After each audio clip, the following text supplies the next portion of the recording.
lagi sakit misalnya, lagi sakit yang terindikasi sepertinya akan meninggal dunia. Yang pertama, memang ini terjadi perbedaan pendapat ulama bagaimana perbuatan kita ketika seseorang itu akan meninggal dunia. Dalam mazhab Syafi'i, begitu juga ini pendapat Syekh bin Baz bahwasanya disunahkan untuk menghadapkan seseorang yang akan meninggal dunia itu ke arah kiblat.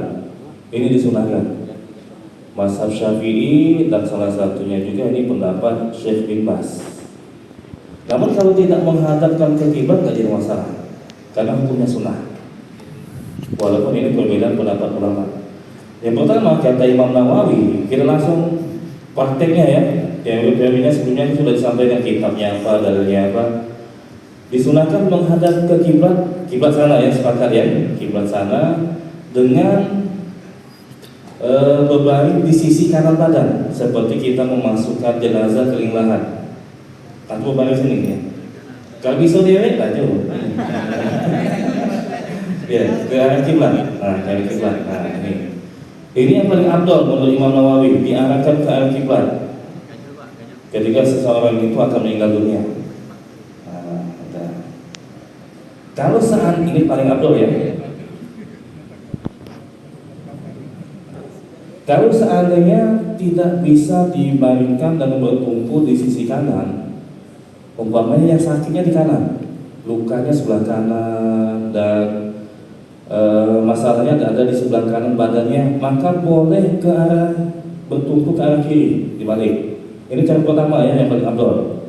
Kalau tidak bisa seperti ini karena lukanya mungkin di sebelah kanan, maka bertumpunya di sebelah kiri. Nah, silakan balik lagi. Berarti banyak di sini. Palanya di sini. Gede, palanya di sini ya.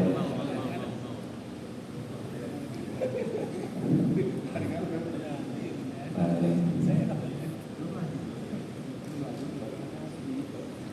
Nah, sebelah kiri. Ini ya posisi. Ya, ngarahkan ini ke kiblat. Kalau dengan catatan tidak bisa tadi untuk ditumpukan di sisi kanan badan seseorang yang terindikasi akan meninggal dunia. Nah, menghadap ke kiblat ya, kiblat ke sana ya, kiblat ke sana. Ini. Kalau seandainya masih tidak bisa, tetap dianjurkan untuk menghadap kiblat dalam mazhab Syafi'i seperti yang dijelaskan oleh Imam Nawawi. Namun dengan cara ini nggak bisa ya, cara kedua ya. Cara ketiga telentang, kakinya ke sana, kakinya sini, palanya sini, palanya sebelah sini, kakinya di sana. Nah ya, ini cara ketiga. Opsi yang paling terakhir. Nah susah nih jalan jenazah nih, kalau sakit susah geser-geser. Dengan kata Imam Nawawi, kaki menghadap ke sana dan kepala agak ditegakkan, bisa dengan bantal, agar wajah menghadap kiblat. Itu yang dijelaskan oleh Imam Nawawi. Sudah, inilah 3 cara menghadapkan ke kiblat. Kalaupun tidak mau dihadapkan ke kiblat, tidak jadi masalah, tidak berdosa enggak. Karena sebagian pendapat ulama ini hukumnya sunnah. Sudah, dan dianjurkan untuk diberi minum. Nah, dianjurkan untuk diberi minum karena biar nanti mudah untuk mengucapkan la ilaha illallah. Sudah yang pernah kita sampaikan di sepadan sebelumnya. Cuma air minum, bukan nasi padang juga ya. Nasi padang pula minta. Cuma air minum. Nah, senang. Nah, minum. Dan baru kemudian ditalkin, disunahkan untuk ditalkin, diajarkan untuk mengucapkan la ilaha illallah. Ucapkan lagi la ilaha illallah. Sudah ya? Wasiat sudah belum tadi? Belum ya? Sudah la ilaha illallah, sudah ya. Untuk mengucapkan la ilaha illallah ini pernah kita sampaikan di pertemuan sebelumnya. Kita juga tetap menganjurkan orang yang sakit, yang akan sakit atau maut ini untuk mengucapkan la ilaha illallah walaupun dalam kondisi koma. Dalam kondisi koma, dalam kondisi tidak sadar, karena kita nggak tahu. Mungkin dia bisa mendengar, namun tidak bisa mengucapkan. Dan Catatan selanjutnya, boleh juga kita mentalkin non muslim, nggak jadi masalah. Non muslim itu kita talkin boleh, nggak jadi masalah. Justru kalau dia mengucapkan la ilaha illallah besar pahala kita. Seperti yang dilakukan oleh Nabi Muhammad SAW ketika beliau mentalkin pamannya Abu Thalib untuk ngajak mengucapkan la ilaha illallah. Begitu juga beliau berkunjung ke anak Yahudi. Anak Yahudi sakit dan Nabi Muhammad mengajaknya untuk mengucapkan la ilaha illallah, dan alhamdulillah anak Yahudi ini mau mengucapkan la ilaha illallah dan diizinkan oleh ayahnya. Kata ayahnya, Ati Abul Qasim. Jadi kalau ada non muslim yang sedang sekarang, gak usah khawatir untuk mentalkinnya, siapa tahu dia masuk Islam. Sudah mengucapkan la ilaha illallah, sudah. Anggap saja dia sudah meninggal dunia. Anggap saja ya. Nah, bagaimana caranya kita tahu ini sudah meninggal dunia? Kita sampaikan penjelasan ulama dari segi medis dan yang lainnya. Yang pertama, bisa dengan mengecek nafasnya. Nah, di hidung misalkan nafasnya. Nafas nggak? Tahan nafas tuh coba. Cak 5 menit dulu tahan. Tahan nafas, sudah ya. Sudah tahan nafas, ngecek nafasnya, kemudian tunjuk nadinya, bisa di kanan atau kiri, tunjuk nadinya. Masih ada lah masa itu. Nah, berarti belum bisa aktif dulu. Kurang aktifnya berarti ya. Kemudian juga detak jantungnya. Ini salah satu cara yang dijelaskan oleh ulama untuk mengecek sudah meninggal apa belum. Kemudian juga pupil matanya. Pupil mata yang hitam, lingkaran hitam itu ya, yang dalamnya itu bisa dicek nanti di Google. Pupil mata itu seperti apa?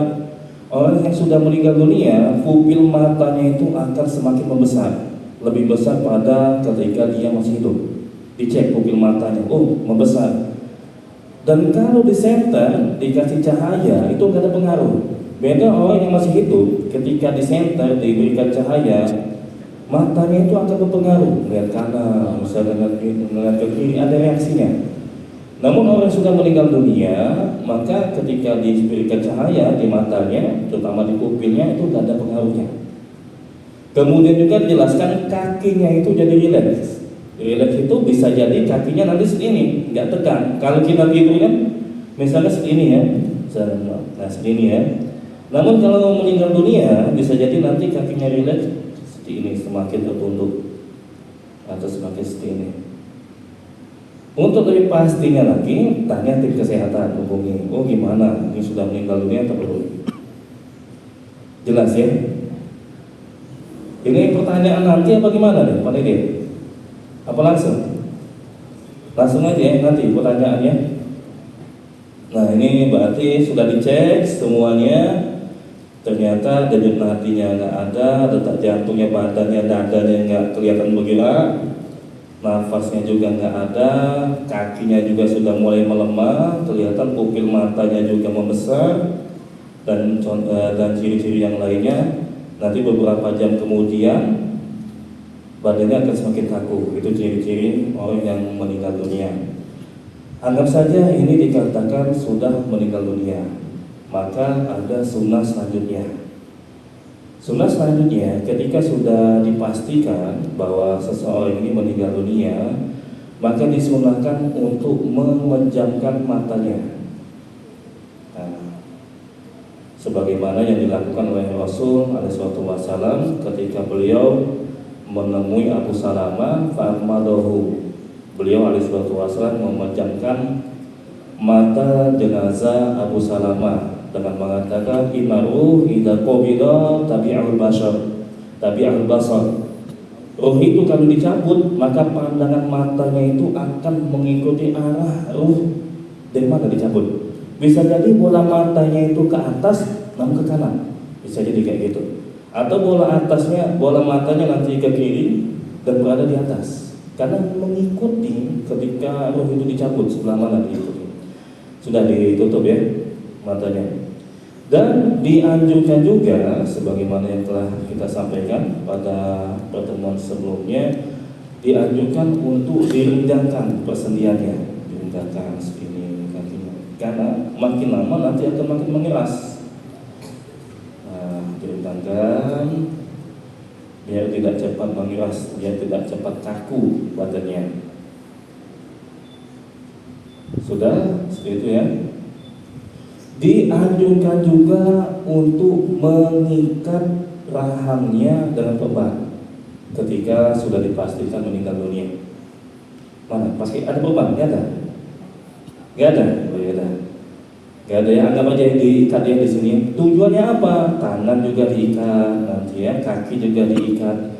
Tujuannya biar nanti jenazah ketika sudah dipastikan meninggal dunia, jangan sampai mulutnya itu terbuka, menganga. Dikhawatirkan kata ulama bisa kemasukan serangga, bisa penampilan yang kurang baik, apalagi jadi omongan tetangga. Nah, ngaji di sana kan, mulut ngangap misalnya, banyak omongan yang nggak benar, nanti khawatir sedikit ya.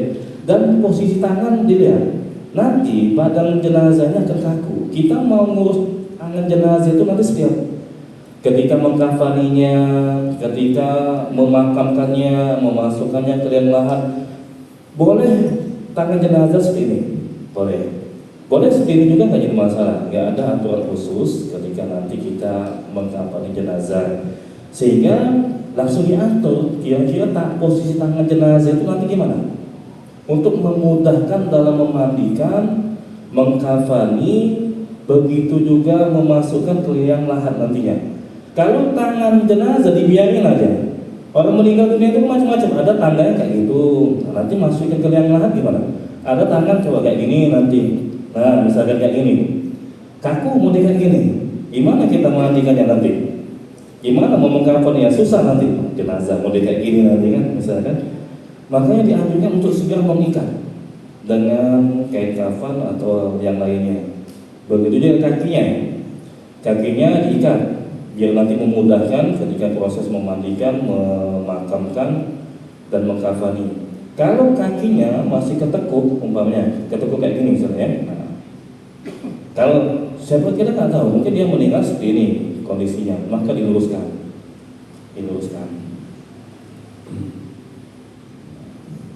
Jelas ya.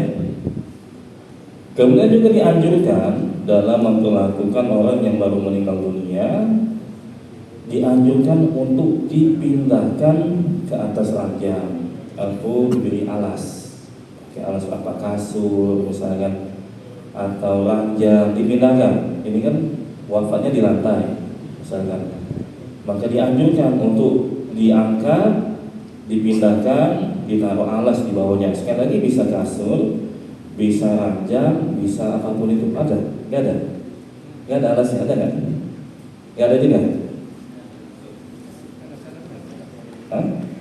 Kasur, iya. Dan tetap dikasih bantal ya, untuk memperlakukan jenazah dengan baik. Nah, dipindahkan aja nggak apa. Atau sejadah nggak jadi masalah, sejadah.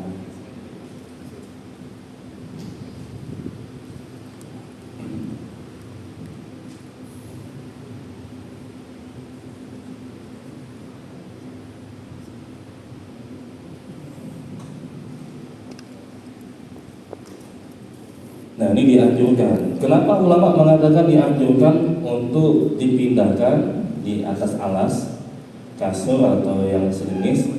Karena dikhawatirkan jenazah ini kondisi badannya beda dengan kondisi orang yang masih hidup. Kalau dia lama di lantai, khawatir kelembapan lantai ini bisa mempengaruhi dagingnya jenazah tadi. Mungkin nanti menghitam, mungkin jadi lembek, mungkin jadi seperti apa. Makanya dianjurkan untuk dipindahkan. Nah, coba dipindahkan. Nah, pindahnya mau belum ada pindah deh.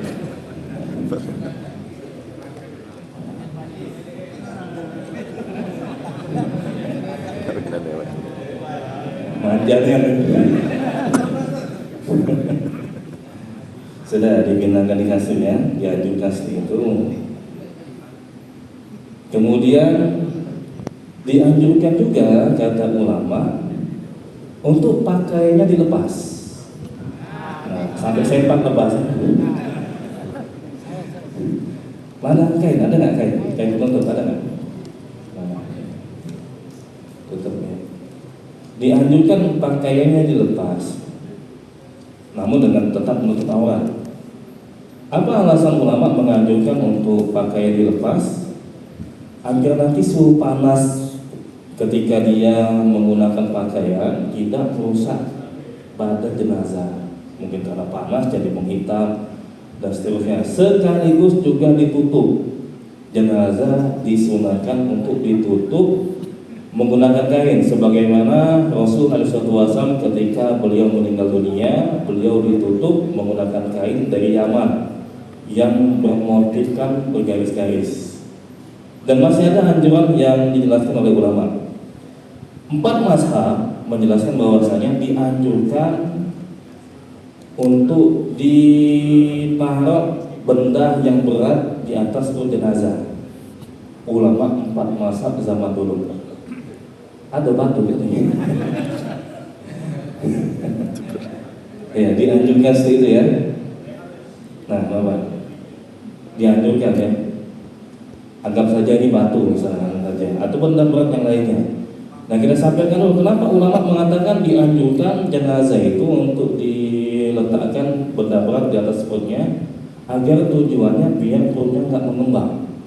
Yang mengembang karena orang kalau sudah meninggal dunia itu akan terjadi perubahan dalam tubuhnya, salah satunya adalah perutnya. Dikhawatirkan perutnya mengembang, semakin membesar. Maka dari itu 4 mazhab mengatakan diletakkan benda berat di atas perutnya agar badannya tidak mengembang atau perutnya tidak mengembang. Itu zaman dulu. Zaman sekarang seperti yang dijelaskan oleh Syekh Utsaimin, tidak perlu lagi kita meletakkan benda berat di atas perutnya, namun langsung dimasukkan ke lemari pendingin.